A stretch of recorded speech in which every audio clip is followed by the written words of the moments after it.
Imagine what you could do with $1,000 more a month. Imagine what a $24 minimum wage would look like. Had it kept up with productivity, this might be where it would sit today. At $24 an hour, Kyla Scanlon points out, a worker might even comfortably afford a 2-bedroom apartment.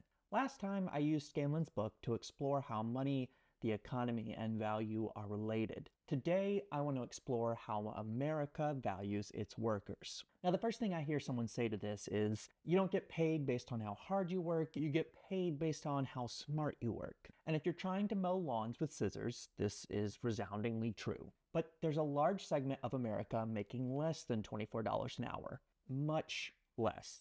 So getting paid becomes shorthand for living a decent life. Putting aside that access to education in America is inequitable, you shouldn't have to work smart, whatever that means, to be able to live a decent life. Let's consider, what would we do if our hardworking trash collectors went on strike? Where would we get local fruits and vegetables if migrant workers stopped immigrating? How would we educate our kids if teachers decided to quit?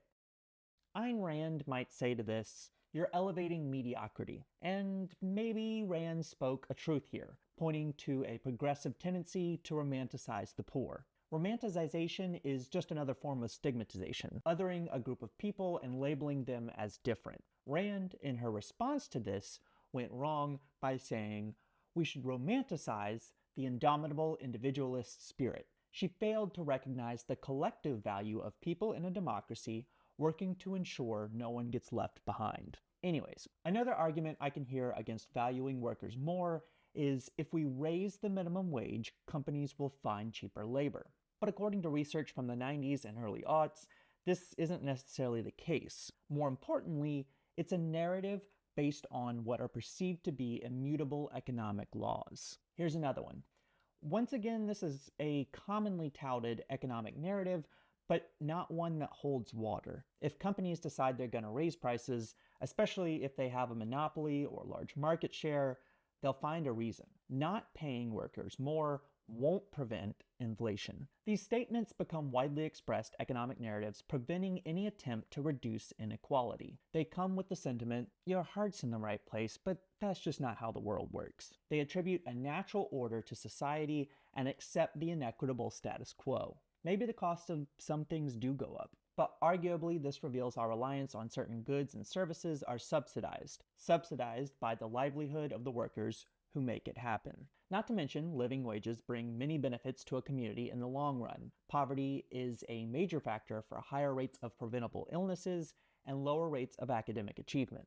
Finally, here's my favorite response to raising workers' wages: trickle-down economics. It's important to note this isn't a canonized economic theory. Once again, it's an economic narrative. Reaganomics, the economic policy of a president. Nevertheless, the theory says that by reducing taxes on the rich, they'll take that money, which would have gone to help the broader economy, and instead spend it to help the broader economy. But is this how things actually work?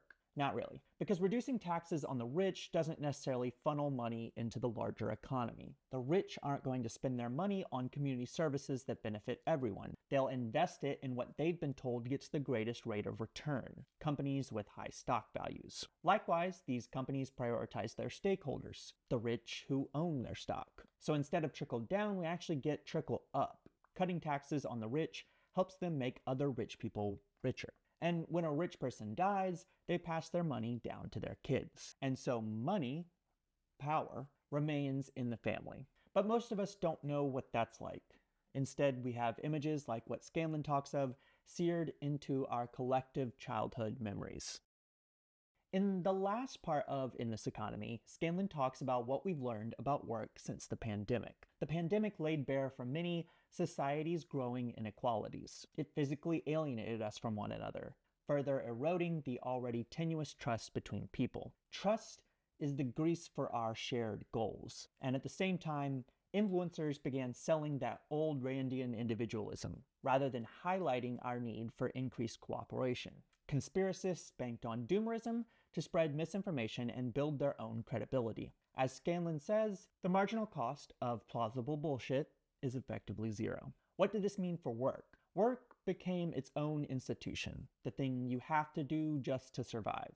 But to thrive, people had to look to other sources of making money. Meme stonks, crypto, even sports betting would fit in here, because what people felt they had to do was gamble, throw in their money, hoping to be one of the lucky few that make a big return. And this money got scooped up by the grifters, the influencers and conspiracists selling the gamble.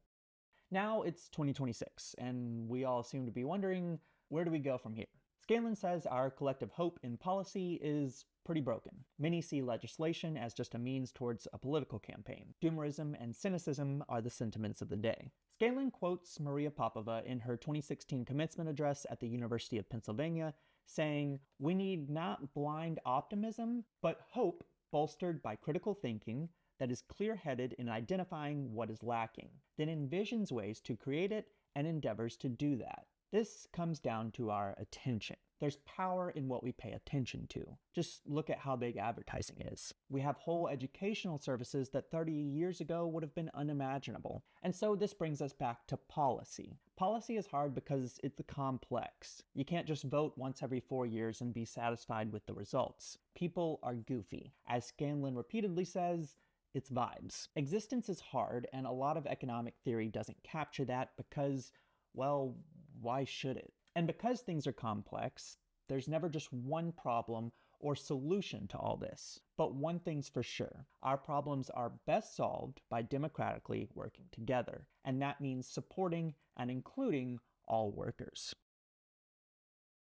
I talked a lot about economic narratives in this one, as if everything I've been doing here isn't itself a narrative. I'm a pharmacist interested in economics who's read a couple books, but the things we tell ourselves about society are important. We've hidden behind narratives that see the fight towards social justice as naive, and now we're living in an inequitable society. But we have the critical thinking to identify what's lacking and create a path forward for everyone. And because I haven't quoted Marx yet, this video, here's Scanlon's quote of him. "The less you eat, drink, and read books, the less you go to the theater, the dance hall, the public house, the less you think, love, theorize, sing, paint, fence, etc., the more you save, the greater becomes your treasure, which neither moths nor dust will devour.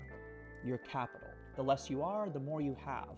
The less you express your own life, the greater is your alienated life.